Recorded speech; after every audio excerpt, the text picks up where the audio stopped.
There is a huge amount of pressure in the precious metal markets. There's a lot of alliteration in what I just said, and it was harder than you could ever imagine to say it without screwing up. So, while everyone is watching the theatre, they're watching the S&P 500 dance around all-time highs like a drunk at a wedding, celebrating a booming economy that exists only on paper. They're watching Bitcoin because it's exciting.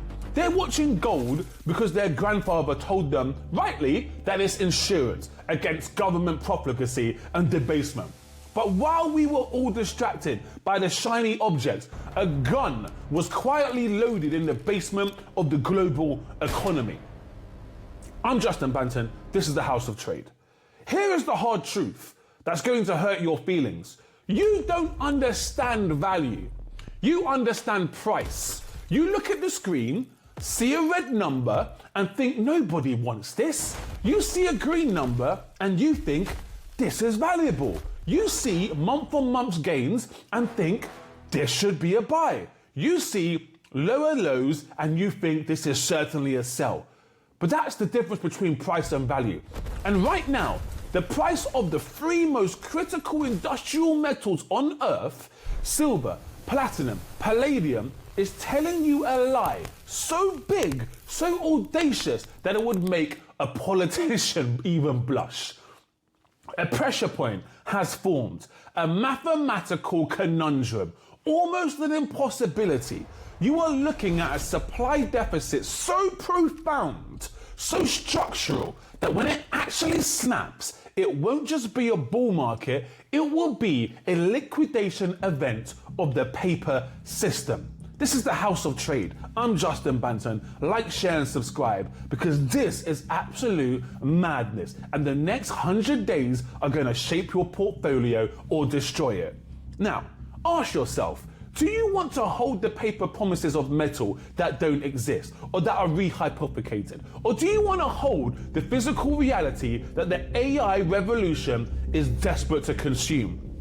Let's introduce our protagonist, the industrial vice. You see, gold is money.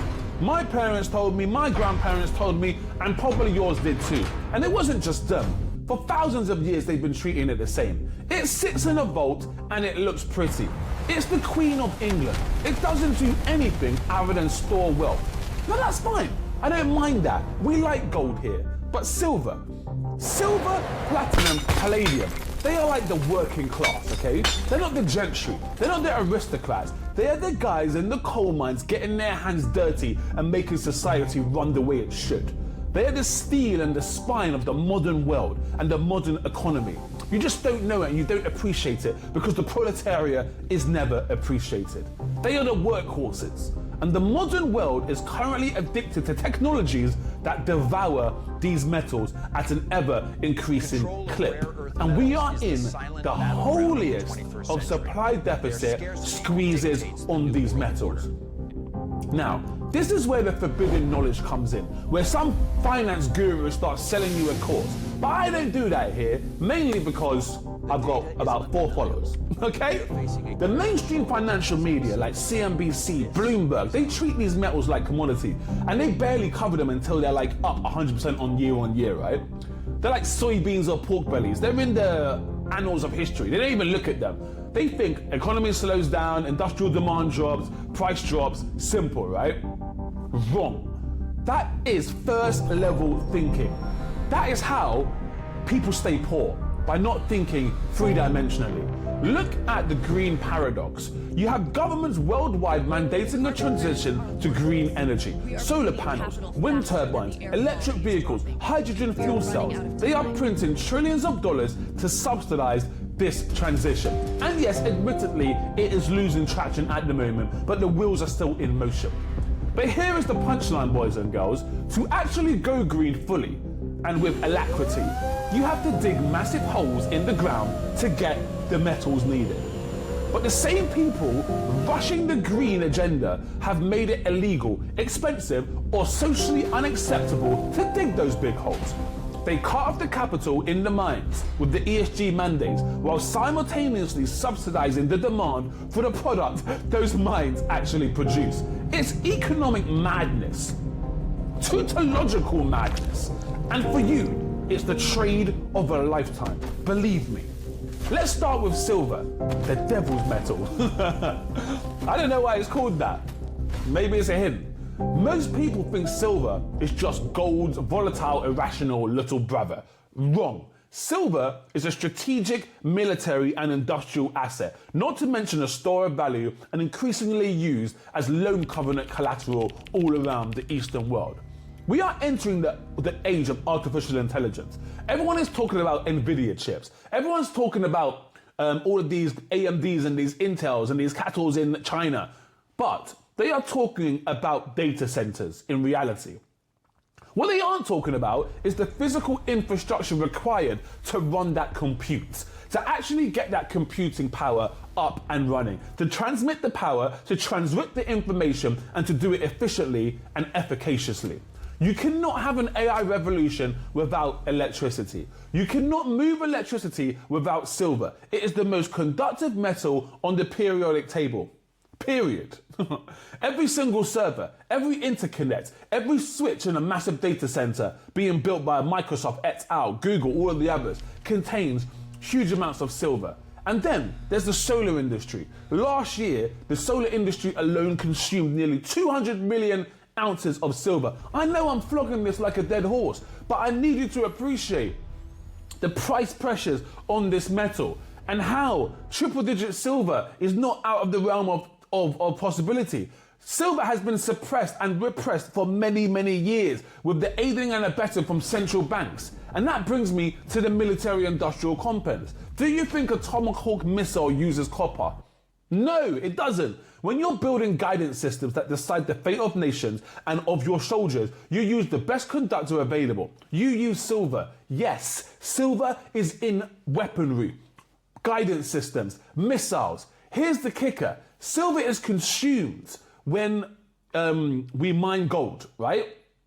When we mine gold, it goes into a bar and it sits there. When silver is mined, it goes into a missile, it explodes, and it's gone forever. It goes into a landfill, a discarded iPhone. It's being depleted from the surface of the earth completely. We have a structural deficit in silver for 3 years running. And if you're asking me, simple mathematical logic would say a deficit meeting a huge amount of demand can only mean one thing for price telemetry. We are burning the furniture to heat the house. The above ground stockpiles are draining at a rate that is mathematically unsustainable. So why is the price so stuck? Well, it isn't. You're seeing silver break out after a large cup and handle consolidation period that lasted like 10 years. And look at it now. The price is only starting to move now. It's only catching up to gold and the other hard assets in these markets. Because the price is set in London and New York by trading algorithms. Price has been suppressed, right? They trade 300 times the annual global production of silver in a single day on paper. That's mad. It's a game of musical chairs, and there are 100 people and there's only one chair. So what happens when that music stops, boys and girls? Because best believe me, it will stop, and it is stopping now. Price discovery mechanisms are shifting from the paper exchange into the physical market, and these shifts are manifesting aggressively and violently, and most importantly, expensively. Now, let's pivot to the metals that nobody is actually watching. The platinum group metals, platinum and palladium. If silver is the devil, platinum is the bloody ghost. No one's talking about these metals. These metals are comparatively illiquid. There's no above ground stockpiles, and yet they are fantastically needed in our modern day industry. Historically, platinum trades at a premium to gold. It's 30 times rarer than gold. It's harder to mine. It has a higher melting point. It's denser. In a rational world, platinum should be like 8,000 if gold is 4,000. Rationally, right? Today, platinum is barely half the price of gold. It's trading like dirt. It's trading like it's useless. Like it doesn't carry the weight and the heft and the rarity, the scarcity that the mineral actually does. This is the greatest mispricing of an asset that I've ever seen, apart from palladium. Why is it so cheap? because the auto industry has slowed down and everyone is betting that electric vehicles are going to kill the internal combustion engine. They're thinking no more gas cars, no more catalytic converters, no more need for palladium. But look at the headlines, man. The EV revolution has hit a wall completely. People don't want them. They're too expensive, the range is bad, and the grid just can't handle them. The infrastructure isn't there. You have legislation coming out of Europe, who are the behemoths of the energy transition into green energy, now saying we're going to push it back from zero ICE combustion engines from 2035 to 2045 maybe. So what is happening? A massive resurgence in hybrids. Yeah, Toyota called it. Toyota was right. And guess what a hybrid vehicle needs? A catalytic converter, a massive one, loaded with platinum, loaded with palladium to scrub the emissions because the engine turns on and off constantly, making it run colder and much dirtier. So demand is actually increasing just as everyone is betting on it dying. You can look at the flickers of hope, the embers burning in the palladium and platinum market. China just launched a new platinum group metal futures exchange in China to procure the metal more efficiently. Look at the tea leaves. The direction is being set right now. What about the supply side? This is where it gets really dark and interesting, but highly profitable if you play it correctly.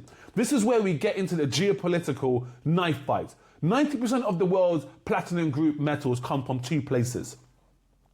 And they are two places that historically and contemporaneously don't actually look like the friendliest places on earth, which the media will have you believe. Those two places, Russia, who are being sanctioned to within an inch of their life, and South Africa. South Africa, they have a huge problem in terms of energy efficiency, powering their grid, getting the stuff out of the ground, not to mention the fact that their industry is always crippled by striking, right? And strikes, the labor strikes. Russia is under massive sanctions. We are actively trying to cut them out of the global economy, right when we need their natural resources. What about South Africa? South Africa is a slow-moving state in risk of stalling out completely. Their state energy provider, Eskom, they can't even keep the lights on, like I was saying. They have rolling blackouts, load shedding for like 10 to 12 hours a day. I was in South Africa last year and I couldn't believe having 10 hours of no energy, no electricity whatsoever. You can't run a deep level platinum mine without reliable electricity. You have to cool the shafts, pump out the water, run the elevators. When the power cuts, the mine stops. So what does this mean? We are seeing double-digit percentage drops in production from the biggest producers in the world. So let's review this chessboard right now. Where are we? On one side, you have hybrids and the hydrogen economy, which uses platinum fuel cells for scrubbing. That's driving up demand, number one. On the other side, you have a collapsing power grid in South Africa and a war in Russia strangling supply, not to mention the fact that sanctions on platinum and palladium could be coming next. And the price? The price is still trading way below the rallies we've seen in gold. If you look at the palladium and the platinum charts, they look like they haven't even barely woken up. This is what we call beach ball underwater mechanics. The market manipulators are the bullion banks. They are holding this beach ball underwater with all their strength, selling paper contracts to keep the inflation numbers looking low. But the physics doesn't lie. The physics of the market are building up massive potential energy. These charts are sprung and coiled so tightly, just waiting to spring up. You can see it in the platinum group metals. You can see it in the silver chart. When the grip starts to slip, the ball isn't just going to float to the surface. It's going to rocket to the stratosphere. Palladium is primed to be the next breakout metal. Platinum has to catch up to its rarity premium with gold. There's a lot of money to be made in these two assets. This is not financial advice, by the way. Now, let's talk about the specific mechanism for the explosion. I want to teach you the concept that most Wall Street traders, they never want us to understand, right? And it's the short squeeze. The short squeeze is how this platinum, palladium, and silver trade is going to make huge amounts of money, incalculable amounts of money. Most of you know the term short squeeze from GameStop, right? But a short squeeze in commodities is very different. With GameStop, the hedge funds just lost money. In commodities, If you are short and you cannot deliver the metal, you don't just lose money, you default, you break the contract. They are very different. They work in the real world and they have real world consequences and ramifications. The commercial banks are currently short massive amounts of silver and platinum. They are betting the price will go down, essentially. But who is on the other side of that bet? Who has taken the other side of that thesis? Because there's always two people in a trade. That's just how it works, obviously. It's not you, it's not me on the other side of the trade. It's the East. I'm talking about the BRICS nations. I'm talking about China, Russia, Brazil, and all of the other recent joinees, right? China and India are not playing the paper game anymore. They are draining the vaults. You can see the flows going through the commitment of trader reports. You can see the flows in the recent GDP data for exports out of the United States of America. You just have to look at the Shanghai Gold Exchange. The price of gold and silver in Shanghai is consistently higher than the price of gold in that of New York. That is called arbitrage. We know that. It acts like a vacuum cleaner. It sucks physical metal out of the West and it moves it efficiently to the East, right? You can already see gold going to Switzerland, having a huge amount of delays, leaving the vaults of New York and London to be resmelted down, redenominated into Shanghai ready size bars, right? And the West is actually selling the family heirlooms to buy overvalued tech stocks. Look at the sovereign funds of Europe, buying into Microsoft, buying into Nvidia, buying into Facebook and Meta and Alphabet, all of these companies, while the East is buying the real assets that they are required to build the next century of infrastructure, not to mention the next century of the hegemonic reserve currency backed by physical metal. India has imported more silver in the first few months of this year than they did in the entire previous 4,000 tons in a single quarter, right? It's mad. In the last quarter, they've imported more in all of their previous years altogether. 4,000 tons a quarter. Why? Because the Indian housewife knows something that Harvard economists clearly don't. Currencies fell, governments lie, politicians are mendacious, and metal is forever, unlike paper currency. Let me ask you one question, and I want you to answer honestly in the comments, the four of you that watch my videos. Who is smarter, the Wall Street algorithm trading milliseconds for a fraction of a penny, or the civilizations that have been using gold and silver for 5,000 years? I know who my money's on. We are seeing a new player enter the game, the safe haven industrialists. Corporate treasurers are starting to wake up. If you're someone like Samsung or Tesla or Sony and you need silver or platinum to make your product, you used to rely on just-in-time delivery. But those markets of trust have broken down. You trusted the market would always have the supply. But after COVID and the actions of the Trump administration, after the supply chain breakdowns, the trust is completely gone. Now these companies are moving from just in time to just in case in some fashion, right? They are starting to hoard the inventory. And when the industrial users start to panic, the price creates an unholy conflagration of a feedback loop. And that's what we are starting to see right now.